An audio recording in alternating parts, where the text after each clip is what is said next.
Buenas noches a todos los presentes. Mi nombre es Mercedes Elena Milhuanca Vargas, no vivo en Argentina, pero le tengo mucha devoción a la Virgencita. Hace 20 años fue la primera vez que llegué a este pueblo y no sabía que 20 años después iba a ser mi lugar favorito. Estoy un poco nerviosa.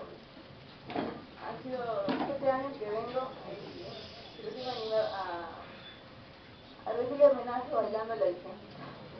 Mami, acá estoy.